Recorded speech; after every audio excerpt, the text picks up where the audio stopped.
Your wrists are bound with cords that cut into the skin. The fibers grind against the soft flesh each time you shift, but you no longer resist. The air is heavy with the scent of maize, gruel, incense, and sweat. Somewhere close, a drum pounds, slow and steady, like the beat of a heart. Each strike vibrates through the floor, through your bones, until you feel you are no longer a body but only trembling sound. You are pushed forward, stumbling on stone worn smooth by countless bare feet before yours.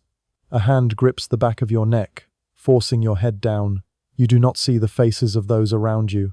You see only their sandals, the dust clinging to their ankles, the occasional streak of red that tells you the stone has tasted blood before. The courtyard is vast, surrounded by walls painted with symbols you cannot read, yet you feel their weight. Serpents coil in endless loops. Gods stare with unblinking eyes. Torches crackle, throwing jagged shadows that leap across the surfaces like living things. Your heart hammers, yet your mouth is dry. You try to swallow, and the sound echoes too loud in your head, as though it announces your weakness to everyone watching. Children's voices drift from the edge of the square, high and careless, as though this moment were nothing but a festival. You realize it island, their laughter pierces you more than the cords on your wrists. You are not alone. Other boys kneel nearby, their hair matted, their shoulders bent. Some shiver with the cold of night, though sweat runs down their temples. One hums a broken tune, perhaps a lullaby remembered from a mother's voice now lost to him. Another stares blankly at the ground, his lips moving in prayer not to his gods but to his own memory of home.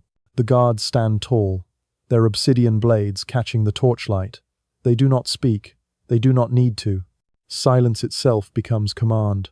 A priest approaches. His robe is long, the hem darkened by stains that will not wash away. He carries a vessel filled with liquid that glimmers like thickened water. He dips his hand and scatters drops across the boys. The droplets strike like tiny stones. One lands on your cheek and slides down, sticky and warm. You do not want to name what it island. The drum grows louder. The stars above seem further away. You are told to rise, but your legs betray you. They tremble, barely holding your weight. A shove from behind steadies you, only because it leaves no choice. The crowd leans forward, hundreds of eyes fixed on you. They do not see you as a child, not as someone's son. You are an offering, a vessel, a shadow already fading before the blade has touched you. You understand then, in a clarity that burns, that your life was never yours from the moment they captured you. But before we continue, if you enjoy dark and forgotten history, consider subscribing and comment where you are watching from. It helps us a lot to make more videos like this. Now, back to the video. The Aztec world before Spanish conquest was a place of immense order and deliberate cruelty. The Mexica, who dominated the Valley of Mexico in the 15th and early 16th centuries, built their empire on a vision of balance between gods and mortals, a balance maintained through blood. To them, life itself was debt, a sacred loan owed to the divine forces who had sacrificed themselves to bring the sun across the sky. Human sacrifice was not excess or spectacle in their eyes. It was necessity. Without it, the sun would falter, the rains would cease, and the cosmos would collapse into darkness. The empire expanded through war. Known as the Flowery Wars, campaigns were waged not only for territory but for captives. Boys and young men from enemy tribes were taken alive, marched back to Tenochtitlan, and distributed across noble households and temples. Some would be kept for a short time, fattened with food, dressed in fine garments, then led to the temple steps. Others were bound to longer service. They became slaves, ritual attendants, or entertainers, their lives suspended between use and inevitable death. In both cases, their existence was defined not by who they were, but by what role they could serve within the machinery of sacrifice. Aztec society normalized this structure. The noble class, the Pipiltin, saw the keeping of captives as both a duty and a privilege. Boys from rival cities were folded into the daily rhythm of elite homes, not as honored guests but as living reminders of conquest. They served meals, carried water, and endured humiliation. Some were mocked and beaten, others forced into ceremonial roles that parodied their own people's traditions. For the families that owned them, this was not seen as cruelty. It was affirmation of status, proof that their household had participated in sustaining the gods. At the heart of it all lay the temples. Towering pyramids dominated the capital, their staircases steep and stained with the residue of countless offerings. Captive boys were led upward, their small bodies trembling under the weight of feathered costumes or painted disguises meant to represent deities. They were transformed into symbols, and in that transformation, stripped of their humanity. The priests who performed these rites were not despised, they were revered. The people believed that each incision, each heart lifted toward the sun, was an act that secured survival for all. The system extended far beyond the temple steps. Markets thrived on trade in slaves, many of them children. Tribute lists recorded the delivery of captives as though they were commodities alongside maize, cacao, or cotton. The empire's economy and religion were intertwined, feeding one another in a cycle where the suffering of the few sustained the many. To question this order was to invite chaos. Silence preserved stability, even when that silence was bought with the cries of the young. This was the world into which those boys were taken. A world where their fear and pain were not anomalies but expectations, woven into the very fabric of empire. He is no more than 12.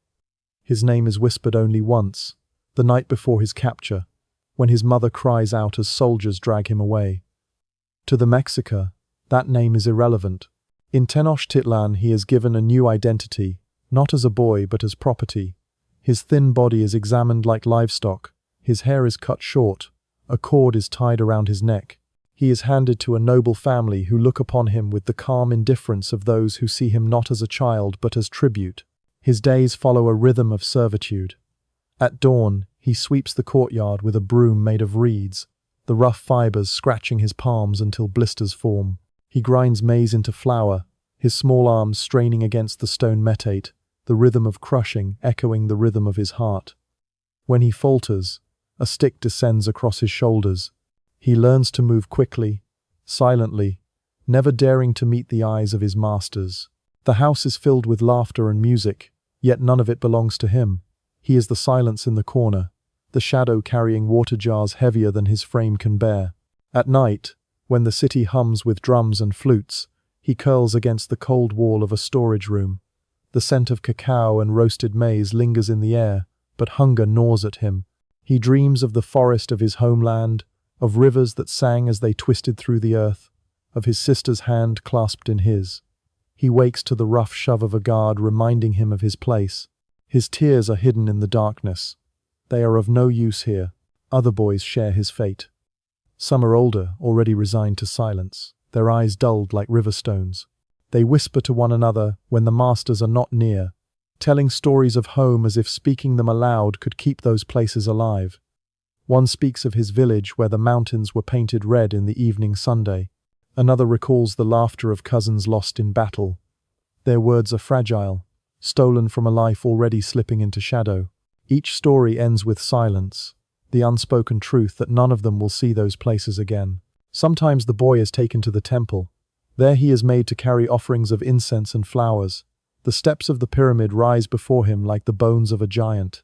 He feels the stone under his bare feet grow hotter as he climbs. The priests glance at him without expression. He wonders if one day he will not carry offerings but become one. The thought lingers like smoke in his chest. The cruelty lies not only in the violence, but in the normalization. He is treated as though this life were ordinary, as though the cords on his wrists and the blows across his back were no different than the tasks of any servant. His humanity is acknowledged only in the measure of how much work can be pulled from his body. His voice, his laughter, his childhood are erased. All that remains is a boy shaped into silence, waiting for the day when silence itself will consume him. The empire that held these boys in chains did not see them as anomalies. It saw them as structure. Every layer of Aztec society was woven with threads of conquest, religion, and control, and the lives of captive children became part of that fabric. What seems unbearable to outside eyes was, to the Mexica elite, an arrangement of order and necessity. At the heart of this system was war. The Aztec state thrived on conflict not for permanent conquest but for perpetual capture. The flowery wars, carefully orchestrated battles with neighboring city-states, were not fought to obliterate enemies but to ensure a steady supply of human beings. The young and the strong were valued most, for their bodies carried vitality, and their hearts, once cut free, were believed to nourish the sun with the strongest flame. Military officers gained prestige not through killing but through the number of captives they could deliver alive. It was a currency of flesh, recorded in tribute lists and praised in song. Once inside Tenochtitlan, captives were absorbed into a bureaucracy that catalogued their fates. Tribute documents survive, etched with meticulous detail, where maize and cotton are listed beside slaves. Boys were distributed to noble households not simply for utility but as visible proof of victory. Their presence reminded visitors and rivals alike that this family had spilled blood for the gods. Their service was ritual, even in the mundane. Sweeping a floor or carrying water was not only labor, it was a performance of subjugation that echoed the empire's power. Temples stood as the pinnacle of this order. The twin pyramids of the Templo Mayor dominated the city, their staircases rising into the sky, stained dark from years of sacrifice. The boys sent there were shaped into sacred roles. Some were made to wear feathers and paint, impersonating deities in ceremonies that blurred the line between human and god. They were not seen as themselves. They were masks, bodies to be transformed, vessels through which divine order was enacted. When the obsidian blade descended, the priest was not killing a child. He was fulfilling a contract older than memory. Economics intertwined with faith. Markets at Tlatelolco bustled with trade in slaves, and young captives could be exchanged for goods as easily as cacao beans or woven cloth. This commerce ensured that sacrifice was not an isolated ritual, but part of daily life. Families who could not afford to send their own sons to war could still participate in offerings by purchasing slaves. In this way, devotion to the gods was democratized, spread through transaction and trade, binding the entire society to the cycle. What made the system endure was its logic. To the Mexica, the survival of the world depended upon it. Without blood, the sun would die. Without hearts, the rains would stop. Every boy bound in rope, every captive marched up the temple steps, was framed as essential to the continuation of existence. To question that was to question the stability of the universe itself. And so silence reigned, and cruelty wore the mask of necessity. What began as ritual necessity hardened into tradition. The cycle did not end with one boy's death, nor with one generation's suffering. It continued, repeated across years, across reigns, across the rise and fall of emperors. Captive children flowed into Tenochtitlan with each campaign, their lives folded into a system that knew no pause. The empire required continuity, and continuity demanded victims. Each season of war brought a new wave of boys. They were marched through the causeways, their feet dragging, their eyes hollow. The city barely glanced at them, for they were as common as the maize that filled the markets. Households absorbed them, temples prepared them, and the people accepted them. Families who once mourned became resigned. The flowery wars were understood not as distant battles but as harvests, and the harvest was human flesh. As maize ripened in the fields, so too did the supply of captives ripen for the altars. The cycle was reinforced by education. Young Aztec nobles were trained from childhood in the Telpuchcali, where discipline and ritual instruction taught them that capturing an enemy was an act of piety. The boys who marched into battle were taught to see the boys they captured as offerings, not as children like themselves. Through repetition, through ritualized games of war, the distinction between human and sacrifice blurred. Generation after generation absorbed the lesson. To serve the gods was to spill blood, and the younger the blood, the stronger its value. Festivals wove the cycle deeper into memory. The festival of Tlacaxapualazistli, the flaying of men, occurred every spring. Captives, many of them boys, were killed, their skins worn by warriors who strode through the streets, imitating gods of fertility and renewal. The sight was not seen as grotesque, but as sacred theatre. Children watched and learned that this was the way of the world. They absorbed the cycle not as horror, but as continuity. And when their turn came to seize captives, they did so with the same conviction. The cycle fed upon itself. Victimhood in one generation became domination in the next. Some who had been spared through purchase or adoption later marched to war, repeating the pattern upon others. Trauma did not dissolve. It transmuted, shaping identities, embedding itself into rituals that were performed without hesitation. In this way, cruelty survived not only through force but through acceptance. The Spanish conquistadors who arrived in the early 16th century would marvel at the efficiency of Aztec sacrifice. They saw not chaos but discipline, a machine that consumed captives with terrifying regularity. What they could not fully see was how deeply the cycle was embedded, how it had become invisible to those within it. For the Mexica, there was no alternative. To live was to owe, to capture was to serve, to sacrifice was to continue, and so the cycle endured, each boy's silence echoing into the next, each death ensuring the survival of the system that demanded it. The machine of empire turned, steady and unyielding, until it consumed itself. The boys who were taken left no words behind. Their voices were erased before they could carry into history. What remains are the traces left by those who consumed them, the empire that bound them, and the silence that followed. The consequences of their suffering were not limited to their short lives. They lingered in the shape of the empire, in the rituals that bound society, and in the memory of conquest that still unsettles the past. For the Aztecs, the consequence was normalization. To sacrifice children was not to commit atrocity, but to uphold order. Each household that kept a captive reinforced the belief that this was ordinary. Each temple that demanded blood affirmed the logic that without it the world would collapse. The consequence was an empire that could not imagine existence without cruelty. And so cruelty became invisible, woven into festivals, markets, and prayers. It was in the laughter of children watching the flayed skins of captives paraded through the streets. It was in the calm voices of priests reminding the people that the gods demanded no less. But cycles built on blood cannot endure forever. When the Spaniards arrived, they saw the rituals not as sacred, but as monstrous. They used them as justification for conquest, painting the Mexica as demons to be destroyed. The empire's reliance on sacrifice became a weapon turned against it, a narrative of savagery that allowed its enemies to unite and rationalize conquest. The suffering of countless captive boys became fuel for a story that ended with the burning of temples, the fall of Tenochtitlan, and the silencing of an entire civilization beneath the weight of another. The legacy did not disappear with the conquest.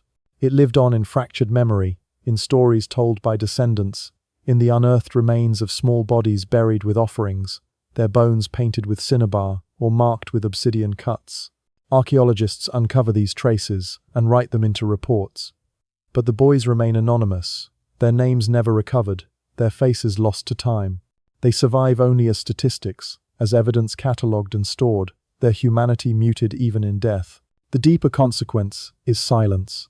Whole generations were swallowed into ritual, their voices never heard, their memories never recorded.